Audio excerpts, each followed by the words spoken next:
রাতের সংবাদে আপনাকে স্বাগতম। প্রথমে জানিয়ে দিচ্ছি সংবাদ শিরোনাম। ধোঁয়ায় ঢেকে গেছে ভারতের রাজধানী নয়াদিল্লি। বাতাসে মিশছে পাঞ্জাবের খড় পোড়ানোর ধোঁয়া, যানবাহনের ধূলিকণা আর শীতের স্থিরতা। বৃহস্পতিবার সকালেও রাজধানীর বাতাসে বায়ু দূষণ পৌঁছেছে বিপজ্জনক মাত্রায়। পরিস্থিতি সামাল দিতে শহরে জারি করা হয়েছে বিধিনিষেধ। ইরানে অ্যারোস্পেস উইক উপলক্ষে সামরিক সক্ষমতা তুলে ধরল দেশটির বিপ্লবী গার্ড বাহিনী। নিজেদের তৈরি অত্যাধুনিক ক্ষেপণাস্ত্র ও ড্রোন প্রদর্শন করা হয়। একই সঙ্গে আয়োজনে দেখানো হয়েছে যুদ্ধক্ষেত্রে ব্যবহৃত বিভিন্ন মডেল ও ধ্বংসপ্রাপ্ত শত্রু ড্রোনের অংশবিশেষ। যুক্তরাষ্ট্রের সঙ্গে উত্তেজনার জেরে ভেনেজুয়েলায় নতুন জাতীয় প্রতিরক্ষা কাঠামো আইন স্বাক্ষর করেছেন প্রেসিডেন্ট নিকোলাস মাদুরো। দেশজুড়ে সামরিক, বেসামরিক, নাগরিক সমন্বিত প্রতিরক্ষা ব্যবস্থা চালুর নির্দেশ দিয়েছেন তিনি। এর মধ্যেই যুদ্ধের প্রস্তুতির অংশ হিসেবে ভেনেজুয়েলায় হয়ে গেল বিশাল আকারের সামরিক মহড়া। 2 লাখ নৌ, বিমান ও সেনা সদস্য নিয়ে পরিচালিত হয় এই মহড়া। যুক্তরাষ্ট্রের সঙ্গে সন্ত্রাস বিরোধী অভিযানে অংশ নেওয়ার ঘোষণা দিয়েছে সিরিয়া। প্রেসিডেন্ট আহমেদ আল সারা জানান, এর মধ্যেই তার দেশ থেকে ইরানের রেভলিউশনারি গার্ড সরিয়ে নেওয়া হয়েছে এবং হিজবুল্লাহ নেটওয়ার্ক ভেঙে ফেলা হয়েছে। এছাড়া সিরিয়া বিষয়ক মার্কিন বিশেষ দূত জানান, ওয়াশিংটন ও দামেস্ক এক হয়ে ইরান, হিজবুল্লাহ, আইএস ও হামাসের অবশিষ্ট নেটওয়ার্ক ধ্বংস করে দেবে। একই সঙ্গে ইসরায়েলের সঙ্গেও সম্পর্কের অগ্রগতির ইঙ্গিত দিয়েছেন সিরীয় প্রেসিডেন্ট। এবার শুনবেন বিস্তারিত।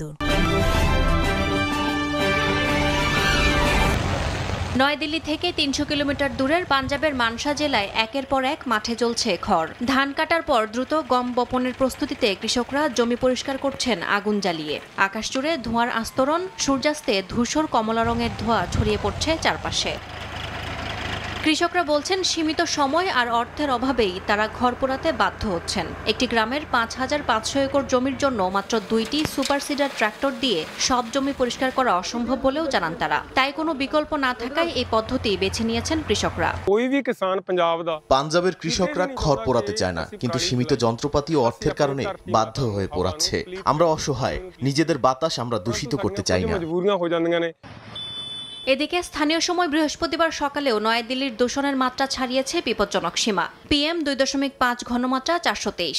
রাস্তায় হেডলাইট জ্বালিয়ে চলছে যানবাহন। বাতাসে থাকা ঘন ধোঁয়ায় ঢাকা পড়েছে ভারতের ঐতিহাসিক ইন্ডিয়া গেটও। হাসপাতালের সামনে পর্যন্ত ছড়িয়ে পড়েছে ধূসর কুয়াশা। জীবনযাত্রা প্রায় স্তব্ধ করে দিয়েছে এই বিষাক্ত বাতাস। পরিস্থিতি সামাল দিতে দিল্লি সরকার চালু করেছে বায়ু দূষণের মাত্রা নিয়ন্ত্রণের জরুরি কাঠামোর 3য় ধাপ। এতে অপ্রয়োজনীয় নির্মাণ কাজ বন্ধ রাখা সহ শিল্প ও পরিবহন খাতে কঠোর নিয়ন্ত্রণ আরোপ করা হয়েছে। তবে এতেও শহরে বায়ুর মান উন্নয়ন হচ্ছে না বলে জানায় স্থানীয় প্রশাসন। তাদের দাবি, সমস্যা শুধু যন্ত্রের ঘাটতি নয়, কৃষকদের অভ্যাসও বড় বাধা হিসেবে দাঁড়িয়েছে। প্রতিটি শীতে ঘরের আগুনের ধোঁয়ায় পৌঁছে যায় রাজধানীর আকাশে। ভারী ঠান্ডা বাতাসে আটকে পড়ে ধূলিকণা, যানবাহনের ধোঁয়া আর কৃষিজ আগুন। ফলে নয়াদিল্লি পরিণত হয় বিশ্বের সবচেয়ে দূষিত নগরগুলোর একটিতে।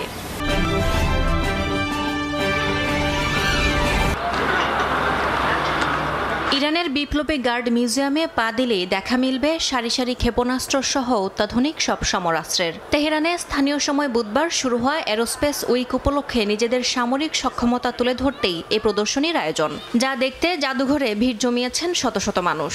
ইরানের রেভলিউশনারি গার্ড কর্পস বা IRGC তাদের বিমান ও মহাকাশ জাদুঘরে একাধিক ব্যালিস্টিক ও ক্রুজ ক্ষেপণাস্ত্র প্রদর্শন করে। আয়োজনে স্থান পেয়েছে যুদ্ধে ধ্বংস হওয়া শত্রুর ড্রোনের অংশ, নজরদারি যন্ত্রপাতি, এমনকি স্যাটেলাইট লঞ্চারও। উপস্থিত দর্শকরা বলেন, এই আয়োজন ইরানের প্রতিরক্ষা শিল্পের সাম্প্রতিক উন্নতি দেখার এক সুযোগ, যেখানে মিসাইল পরীক্ষার অভিজ্ঞতাও 12 দিনের যুদ্ধ এ কাজে লাগানো হয়েছে। অনেকে বলেন, সাধারণ মানুষের সামনে যা প্রদর্শিত হচ্ছে, বাস্তবে তার পরিধি আরও বহুগুণ বিস্তৃত। প্রদর্শনীর দায়িত্বে থাকা জেনারেল বালালি জানান, নিষেধাজ্ঞার সময় যখন কাঁটাতার আমদানিও সম্ভব ছিল না, তখন থেকেই তারা নিজস্বভাবে ক্ষেপণাস্ত্র তৈরি শুরু করেন। বর্তমানে দেশটির নিজস্ব নকশায় নানা মাত্রার যুদ্ধাস্ত্র উৎপাদন ও ব্যবহার করছে বলে জানান তিনি। প্রদর্শিত প্রযুক্তি দেশের সর্বশেষ অর্জনের তুলনায় অন্তত 5 থেকে 6 বছর পিছিয়ে বলে স্বীকার করেছেন আয়োজকরা। তবে বিশ্লেষকরা মনে করেন, এসব প্রদর্শনীর মাধ্যমেই ইরান তার অভ্যন্তরীণ প্রতিরক্ষা সক্ষমতা ও যুদ্ধ প্রস্তুতির বার্তা আন্তর্জাতিক পর্যায়ে তুলে ধরছে।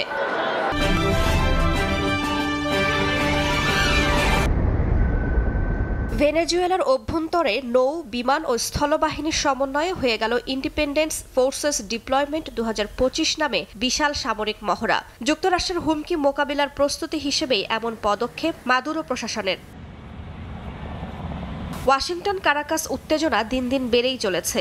মঙ্গলবার মার্কিন নৌবাহিনী জানায় তাদের সবচেয়ে বড় বিমানবাহী রণতরী USS জেরাল্ড আর ফোর্ড পৌঁছেছে ক্যারিবীয় উপকূলে। এই রণতরীর সঙ্গে আছে 9টি বিমান স্কোয়াড্রন, মার্কিন নৌবাহিনীর বিশেষ যুদ্ধ জাহাজ, সমন্বিত আকাশ ও ক্ষেপণাস্ত্র প্রতিরক্ষা কমান্ড জাহাজ এবং 4000-এর বেশি নাবিক। CNN বলছে যুক্তরাষ্ট্র পুয়ের্তো রিকোয় তাদের সামরিক ঘাঁটিতে 10টি F-35 যুদ্ধবিমান মোতায়েন করেছে। সেখানে কমপক্ষে 3টি MQ-9 রিপার ড্রোনও মোতায়েন রয়েছে। এসব সামরিক সরঞ্জাম ছাড়াও পুয়ের্তো রিকোয় 5000 মার্কিন সেনা সদস্য অবস্থান করছেন বলে ধারণা করা হচ্ছে। উত্তেজনার মধ্যেই প্রেসিডেন্ট নিকোলাস মাদুরো জাতীয় প্রতিরক্ষা কাঠামো আইনে সই করেছেন। ভেনেজুয়েলার রাষ্ট্রীয় টেলিভিশন জানায় এই আইনের উদ্দেশ্যই হল সামরিক ও বেসামরিক কাঠামোকে একীভূত করে সম্ভাব্য হুমকির মুখে যৌথ প্রতিক্রিয়া গড়ে তোলা। আইনটি জাতীয় পরিষদে ঐতিহাসিক আখ্যা দিয়ে পাশ হয়। টেলিভিশনে প্রচারিত ভাষণে মাদুরো বলেন, ভেনেজুয়েলাকে প্রতিরক্ষার জন্য প্রয়োজনে সশস্ত্র সংগ্রামেও প্রস্তুত থাকতে হবে। আমাদের প্রস্তুত থাকতে হবে জয়ী হতে, দেশপ্রেম ও সাহসের পথে বিজয় অর্জন করতে।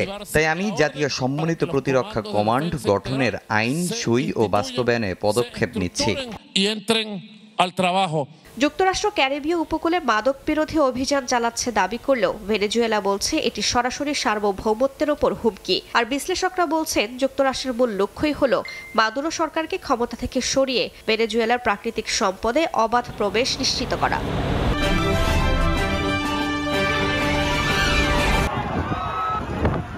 আসাদ পরবর্তী সিরিয়ার শাসনভারের দায়িত্ব নেয়ার পরেই একের পর এক নতুন উদ্যোগ নিচ্ছেন প্রেসিডেন্ট আহমেদ আল শারা। প্রায় 8 দশক পর সিরীয় কোনো প্রেসিডেন্ট ওয়াশিংটন সফরে গেলেন। শারার এই পুরো সফরেই ছিল চমকপ্রদ সব বার্তা।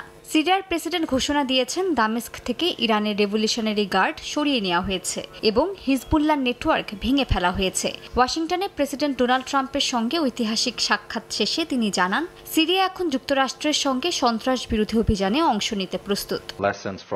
সিরিয়া বিষয়ক মার্কিন বিশেষ দূত টম ব্যারাক জানান, দামেস্ক এখন IS, ইরান, হামাস ও হিজবুল্লাহর অবশিষ্ট নেটওয়ার্ক ধ্বংসে যুক্তরাষ্ট্রের সহযোগী হিসেবে কাজ করবে। এটি দ্বিতীয় বিশ্বযুদ্ধ পরবর্তী সময়ে মধ্যপ্রাচ্যের ভূ রাজনীতিতে সবচেয়ে বড় নীতিগত পরিবর্তন বলে মন্তব্য করেন তিনি। এছাড়া ওয়াশিংটন পোস্টকে দেয়া সাক্ষাৎকারে প্রেসিডেন্ট আহমেদ আল শারা বলেন, সিরিয়া ও ইসরায়েলের মধ্যে সরাসরি আলোচনা চলছে এবং চুক্তির পথে উল্লেখযোগ্য অগ্রগতি হয়েছে। তবে তিনি জানান, চূড়ান্ত চুক্তির জন্য ইসরায়েলকে দখলকৃত এলাকা ছাড়তেই হবে। তিনি আরও জানান, এই অবস্থানে যুক্তরাষ্ট্র ও কয়েকটি আন্তর্জাতিক শক্তি দামেস্ককে সমর্থন দিচ্ছে।